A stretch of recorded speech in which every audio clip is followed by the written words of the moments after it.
ॐ श्रीगणेशाय नमः। नारद उवाच प्रणम्य शिरसा देवं गौरीपुत्रं विनायकं भक्तावासं स्मरे नित्य आयुः कामार्थसिद्धये। प्रथमं वक्रतुण्डं च एकदन्तं द्वितीयकं तृतीयं कृष्णपिङ्गाक्षं गजवक्त्रं चतुर्थकं लम्बोदरं पञ्चमं च षष्ठं विकटमेव च सप्तमं विघ्नराजेन्द्रं धूम्रवर्णं तथाष्टमं नवमं बालचन्द्रं च दशमं तु विनायकम् एकादशं गणपतिं द्वादशं तु गजाननं द्वादशैस्तानि नामानि त्रिसन्ध्यं यः पठेन्नरः न च विघ्नभयं तस्य सर्वसिद्धिकरं प्रभो। विद्यार्थी लभते विद्यां धनार्थी लभते धनं पुत्रार्थी लभते पुत्रान् मोक्षार्थी लभते गतिं। जपेत् गणपतिस्तोत्रं षड्भिर्मासेः फलं लभेत् संवत्सरेण सिद्धिं च लभते नात्र संशयः। अष्टभ्यो ब्राह्मणेभ्यश्च लिखित्वां यः समर्पयेत् तस्य विद्या भवेत् सर्वा गणेशस्य प्रसादतः। प्रणम्य शिरसा देवं गौरीपुत्रं विनायकं भक्तावासं स्मरे नित्य आयुः कामार्थसिद्धये। प्रथमं वक्रतुण्डं च एकदन्तं द्वितीयकं तृतीयं कृष्णपिङ्गाक्षं गजवक्त्रं चतुर्थकं लम्बोदरं पञ्चमं च षष्ठं विकटमेव च सप्तमं विघ्नराजेन्द्रं धूम्रवर्णं तथाष्टमं नवमं बालचन्द्रं च दशमं तु विनायकम् एकादशं गणपतिं द्वादशं तु गजाननं द्वादशैस्तानि नामानि त्रिसन्ध्यं यः पठेन्नरः न च विघ्नभयं तस्य सर्वसिद्धिकरं प्रभो। विद्यार्थी लभते विद्यां धनार्थी लभते धनं पुत्रार्थी लभते पुत्रान् मोक्षार्थी लभते गतिं। जपेत् गणपतिस्तोत्रं षड्भिर्मासेः फलं लभेत् संवत्सरेण सिद्धिं च लभते नात्र संशयः। अष्टभ्यो ब्राह्मणेभ्यश्च लिखित्वां यः समर्पयेत् तस्य विद्या भवेत् सर्वा गणेशस्य प्रसादतः। प्रणम्य शिरसा देवं गौरीपुत्रं विनायकं भक्तावासं स्मरे नित्य आयुः कामार्थसिद्धये। प्रथमं वक्रतुण्डं च एकदन्तं द्वितीयकं तृतीयं कृष्णपिङ्गाक्षं गजवक्त्रं चतुर्थकं लम्बोदरं पञ्चमं च षष्ठं विकटमेव च सप्तमं विघ्नराजेन्द्रं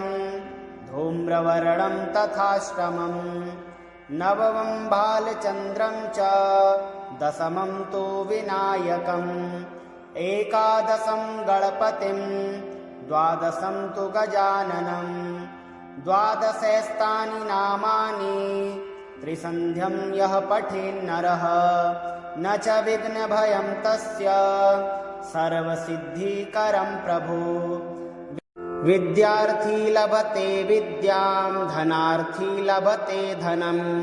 पुत्रार्थी लभते पुत्रान् मोक्षार्थी लभते गतिं। जपेत् गणपतिस्तोत्रं षड्भिर्मासेः फलं लभेत् संवत्सरेण सिद्धिं च लभते नात्र संशयः। अष्टभ्यो ब्राह्मणेभ्यश्च लिखित्वां यः समर्पयेत् तस्य विद्या भवेत् सर्वा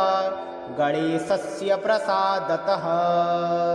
प्रणम्य शिरसा देवं गौरीपुत्रं विनायकं भक्तावासं स्मरे नित्य आयुः कामार्थसिद्धये। प्रथमं वक्रतुण्डं च एकदन्तं द्वितीयकं तृतीयं कृष्णपिङ्गाक्षं गजवक्त्रं चतुर्थकं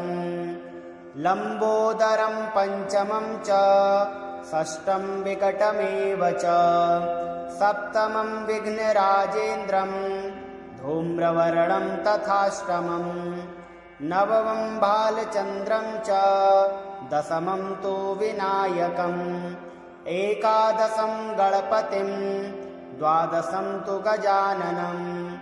द्वादशैस्तानि नामानि त्रिसन्ध्यं यः पठेन्नरः न च विघ्नभयं तस्य सर्वसिद्धिकरं प्रभु। विद्यार्थी लभते विद्यां धनार्थी लभते धनं पुत्रार्थी लभते पुत्रान् मोक्षार्थी लभते गतिम्। जपेत् गणपतिस्तोत्रं षड्भिर्मासेः फलं लभेत् संवत्सरेण सिद्धिं च लभते नात्र संशयः। अष्टभ्यो ब्राह्मणेभ्यश्च लिखित्वां यः समर्पयेत् तस्य विद्या भवेत् सर्वा गणेशस्य प्रसादतः। प्रणम्य शिरसा देवं गौरीपुत्रं विनायकं भक्तावासं स्मरे नित्य आयुः कामार्थसिद्धये। प्रथमं वक्रतुण्डं च एकदन्तं द्वितीयकं तृतीयं कृष्णपिङ्गाक्षं गजवक्त्रं चतुर्थकं लम्बोदरं पञ्चमं च षष्ठं विकटमेव च सप्तमं विघ्नराजेन्द्रं धूम्रवर्णं तथाष्टमं नवमं बालचन्द्रं च दशमं तु विनायकम् एकादशं गणपतिं द्वादशं तु गजाननं द्वादशैस्तानि नामानि त्रिसन्ध्यं यः पठेन्नरः न च विघ्नभयं तस्य सर्वसिद्धिकरं प्रभु। विद्यार्थी लभते विद्यां धनार्थी लभते धनं पुत्रार्थी लभते पुत्रान् मोक्षार्थी लभते गतिम्। जपेत् गणपतिस्तोत्रं षड्भिर्मासेः फलं लभेत् संवत्सरेण सिद्धिं च लभते नात्र संशयः। अष्टभ्यो ब्राह्मणेभ्यश्च लिखित्वां यः समर्पयेत् तस्य विद्या भवेत् सर्वा गणेशस्य प्रसादतः। प्रणम्य शिरसा देवं गौरीपुत्रं विनायकं भक्तावासं स्मरे नित्य आयुः कामार्थसिद्धये। प्रथमं वक्रतुण्डं च एकदन्तं द्वितीयकं तृतीयं कृष्णपिङ्गाक्षं गजवक्त्रं चतुर्थकं लम्बोदरं पञ्चमं च षष्ठं विकटमेव च सप्तमं विघ्नराजेन्द्रं धूम्रवर्णं तथाष्टमं नवमं बालचन्द्रं च दशमं तु विनायकम् एकादशं गणपतिं द्वादशं तु गजाननं द्वादशैस्तानि नामानि त्रिसन्ध्यं यः पठेन्नरः न च विघ्नभयं तस्य सर्वसिद्धिकरं प्रभु। विद्यार्थी लभते विद्यां धनार्थी लभते धनं पुत्रार्थी लभते पुत्रान् मोक्षार्थी लभते गतिम्। जपेत् गणपतिस्तोत्रं षड्भिर्मासेः फलं लभेत् संवत्सरेण सिद्धिं च लभते नात्र संशयः अष्टभ्यो ब्राह्मणेभ्यश्च लिखित्वां यः समर्पयेत् तस्य विद्या भवेत् सर्वा गणेशस्य प्रसादतः नम्य शिरसा देवं गौरीपुत्रं विनायकं भक्तावासं स्मरे नित्य आयुः कामार्थसिद्धये प्रथमं वक्रतुण्डं च एकदन्तं द्वितीयकं तृतीयं कृष्णपिङ्गाक्षं गजवक्त्रं चतुर्थकं लम्बोदरं पञ्चमं च षष्ठं विकटमेव च सप्तमं विघ्नराजेन्द्रं धूम्रवर्णं तथाष्टमं नवमं बालचन्द्रं च दशमं तु विनायकम् एकादशं गणपतिं द्वादशं तु गजाननं द्वादशैस्तानि नामानि त्रिसन्ध्यं यः पठेन्नरः न च विघ्नभयं तस्य सर्वसिद्धिकरं प्रभो विद्यार्थी लभते विद्यां धनार्थी लभते धनं पुत्रार्थी लभते पुत्रान् मोक्षार्थी लभते गतिं जपेत् गणपतिस्तोत्रं षड्भिर्मासेः फलं लभेत् संवत्सरेण सिद्धिं च लभते नात्र संशयः अष्टभ्यो ब्राह्मणेभ्यश्च लिखित्वां यः समर्पयेत् तस्य विद्या भवेत् सर्वा गणेशस्य प्रसादतः नम्य शिरसा देवं गौरीपुत्रं विनायकं भक्तावासं स्मरे नित्य आयुः कामार्थसिद्धये प्रथमं वक्रतुण्डं च एकदन्तं द्वितीयकं तृतीयं कृष्णपिङ्गाक्षं गजवक्त्रं चतुर्थकं लम्बोदरं पञ्चमं च षष्ठं विकटमेव च सप्तमं विघ्नराजेन्द्रं धूम्रवर्णं तथाष्टमं नवमं बालचन्द्रं च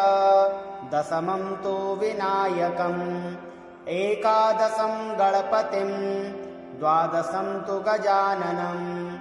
द्वादशैस्तानि नामानि त्रिसन्ध्यं यः पठेन्नरः न च विघ्नभयं तस्य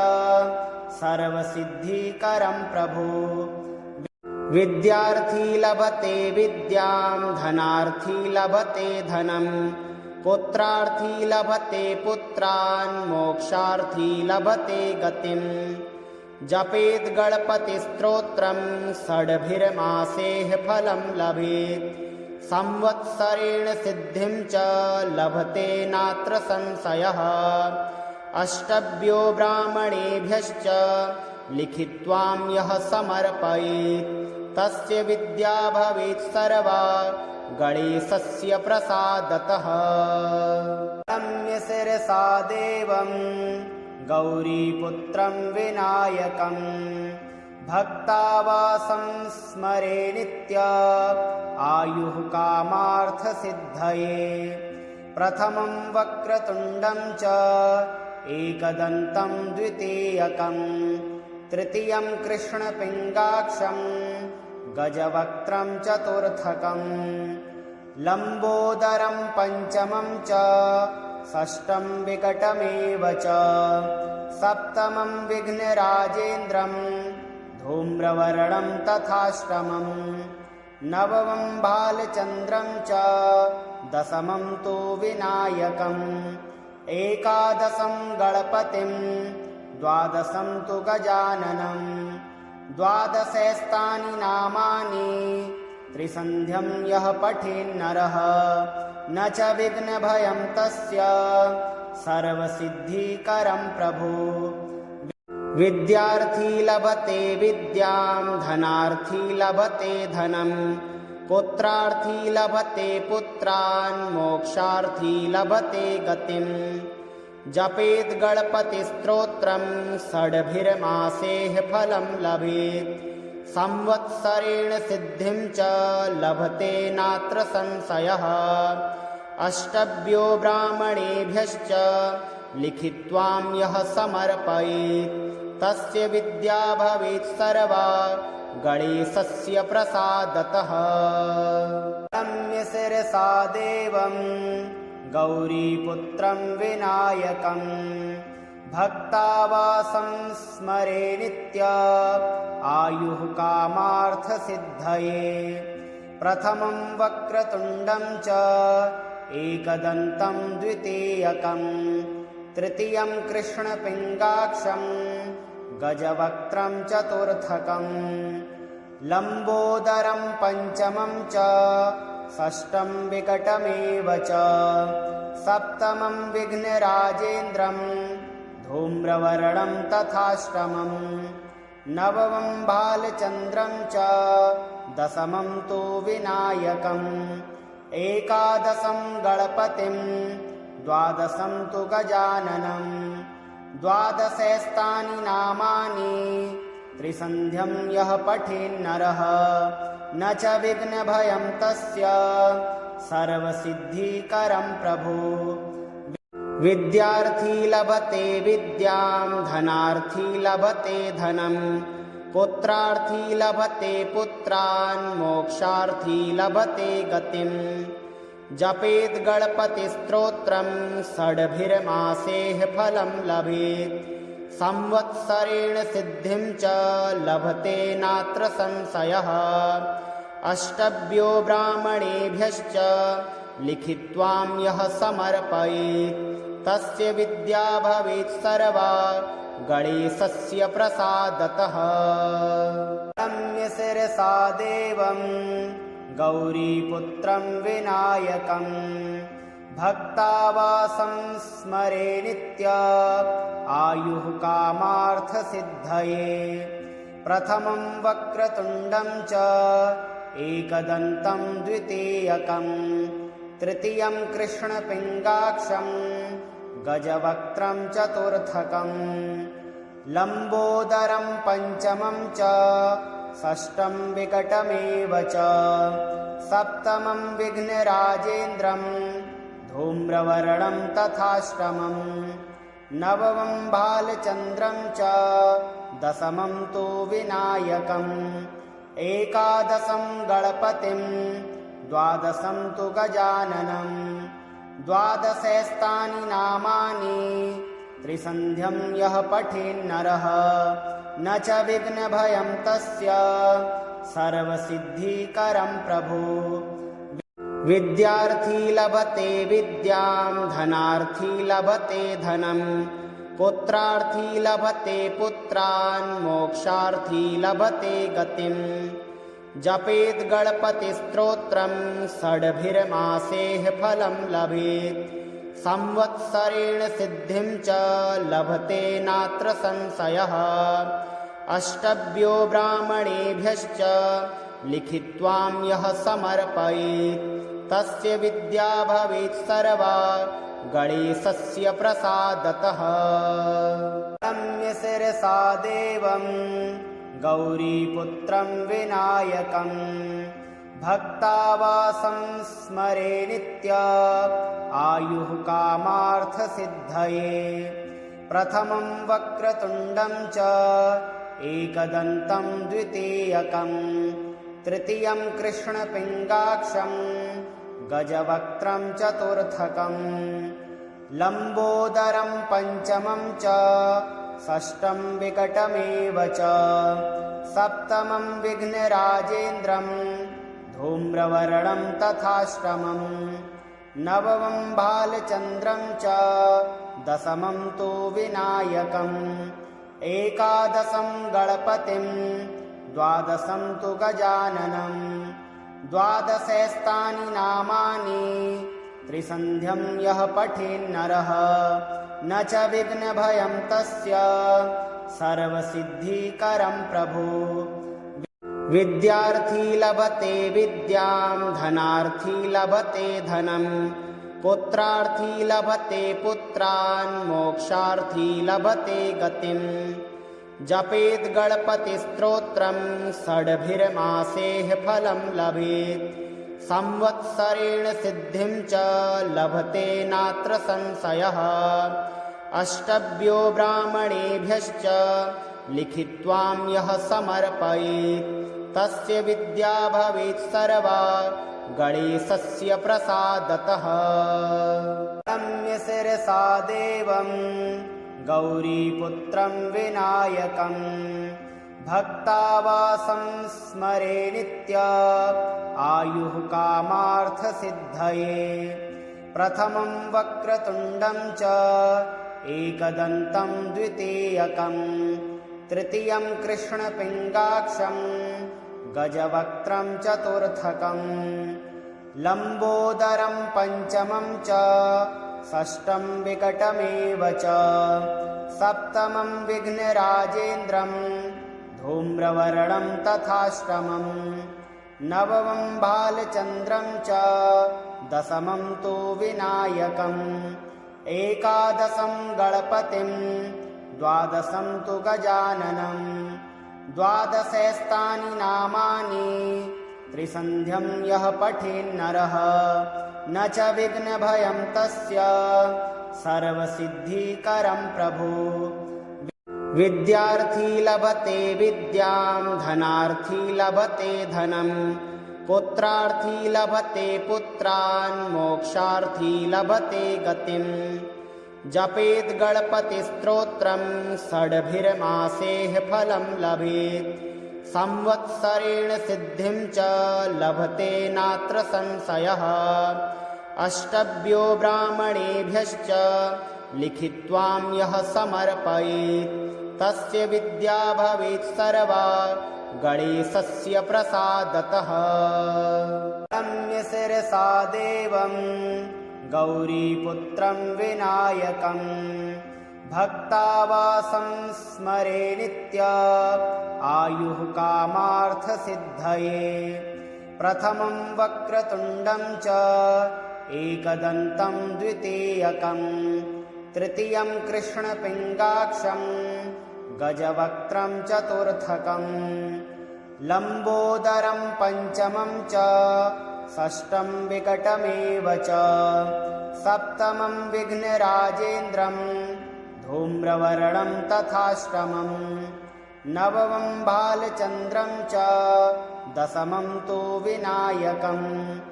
एकादशं गणपतिं द्वादशं तु गजाननं द्वादशैस्तानि नामानि त्रिसन्ध्यं यः पठेन्नरः न च विघ्नभयं तस्य सर्वसिद्धिकरं प्रभु विद्यार्थी लभते विद्यां धनार्थी लभते धनं पुत्रार्थी लभते पुत्रान् मोक्षार्थी लभते गतिम् जपेत् गणपतिस्तोत्रं षड्भिर्मासेः फलं लभेत् संवत्सरेण सिद्धिं च लभते नात्र संशयः अष्टभ्यो ब्राह्मणेभ्यश्च लिखित्वां यः समर्पयेत् तस्य विद्या भवेत् सर्वा गणेशस्य प्रसादतः रम्य शिरसा देवं गौरीपुत्रं विनायकं भक्तावासं स्मरे नित्य आयुः कामार्थसिद्धये प्रथमं वक्रतुण्डं च एकदन्तं द्वितीयकं तृतीयं कृष्णपिङ्गाक्षं गजवक्त्रं चतुर्थकं लम्बोदरं पञ्चमं च षष्ठं विकटमेव च सप्तमं विघ्नराजेन्द्रं धूम्रवर्णं तथाष्टमं नवमं बालचन्द्रं च दशमं तु विनायकम् एकादशं गणपतिं द्वादशं तु गजाननं द्वादशैस्तानि नामानि त्रिसन्ध्यं यः पठेन्नरः न च विघ्नभयं तस्य सर्वसिद्धिकरं प्रभु विद्यार्थी लभते विद्यां धनार्थी लभते धनं पुत्रार्थी लभते पुत्रान् मोक्षार्थी लभते गतिम् जपेत् गणपतिस्तोत्रं षड्भिर्मासेः फलं लभेत् संवत्सरेण सिद्धिं च लभते नात्र संशयः अष्टभ्यो ब्राह्मणेभ्यश्च लिखित्वां यः समर्पयेत् तस्य विद्या भवेत् सर्वा गणेशस्य प्रसादतः। नम्य शिरसा देवं गौरीपुत्रं विनायकं भक्तावासं स्मरे नित्य आयुः कामार्थसिद्धये प्रथमं वक्रतुण्डं च एकदन्तं द्वितीयकं तृतीयं कृष्णपिङ्गाक्षं गजवक्त्रं चतुर्थकं लम्बोदरं पञ्चमं च षष्ठं विकटमेव च सप्तमं विघ्नराजेन्द्रं धूम्रवर्णं तथाष्टमं नवमं बालचन्द्रं च दशमं तु विनायकम् एकादशं गणपतिं द्वादशं तु गजाननं द्वादशैस्तानि नामानि त्रिसन्ध्यं यः पठेन्नरः न च विघ्नभयं तस्य सर्वसिद्धिकरं प्रभु विद्यार्थी लभते विद्यां धनार्थी लभते धनं पुत्रार्थी लभते पुत्रान् मोक्षार्थी लभते गतिम् जपेत् गणपतिस्तोत्रं षड्भिर्मासेः फलं लभेत् संवत्सरेण सिद्धिं च लभते नात्र संशयः अष्टभ्यो ब्राह्मणेभ्यश्च लिखित्वां यः समर्पयेत् तस्य विद्या भवेत् सर्वा गणेशस्य प्रसादतः। नम्य शिरसा देवं गौरीपुत्रं विनायकं भक्तावासं स्मरे नित्य आयुः कामार्थसिद्धये प्रथमं वक्रतुण्डं च एकदन्तं द्वितीयकं तृतीयं कृष्णपिङ्गाक्षं गजवक्त्रं चतुर्थकं लम्बोदरं पञ्चमं च षष्ठं विकटमेव च सप्तमं विघ्नराजेन्द्रं धूम्रवर्णं तथाष्टमं नवमं बालचन्द्रं च दशमं तु विनायकम् एकादशं गणपतिं द्वादशं तु गजाननं द्वादशैस्तानि नामानि त्रिसन्ध्यं यः पठेन्नरः न च विघ्नभयं तस्य सर्वसिद्धिकरं प्रभु विद्यार्थी लभते विद्यां धनार्थी लभते धनं पुत्रार्थी लभते पुत्रान् मोक्षार्थी लभते गतिम् जपेत् गणपतिस्तोत्रं षड्भिर्मासेः फलं लभेत् संवत्सरेण सिद्धिं च लभते नात्र संशयः अष्टभ्यो ब्राह्मणेभ्यश्च लिखित्वां यः समर्पयेत् तस्य विद्या भवेत् सर्वा गणेशस्य प्रसादतः। नम्य शिरसा देवं गौरीपुत्रं विनायकं भक्तावासं स्मरे नित्य आयुः कामार्थसिद्धये प्रथमं वक्रतुण्डं च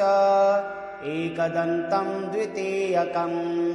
तृतीयं कृष्णपिङ्गाक्षं गजवक्त्रं चतुर्थकं लम्बोदरं पञ्चमं च षष्ठं विकटमेव च सप्तमं विघ्नराजेन्द्रं धूम्रवर्णं तथाष्टमं नवमं बालचन्द्रं च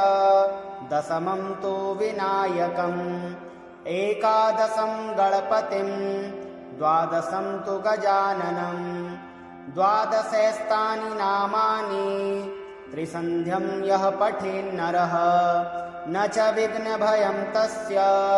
सर्वसिद्धिकरं प्रभो। विद्यार्थी लभते विद्यां धनार्थी लभते धनं पुत्रार्थी लभते पुत्रान् मोक्षार्थी लभते गतिम्। जपेत् गणपतिस्तोत्रं षड्भिर्मासेः फलं लभेत् संवत्सरेण सिद्धिं च लभते नात्र संशयः। अष्टभ्यो ब्राह्मणेभ्यश्च लिखित्वां यः समर्पयेत् तस्य विद्या भवेत् सर्वा गणेशस्य प्रसादतः।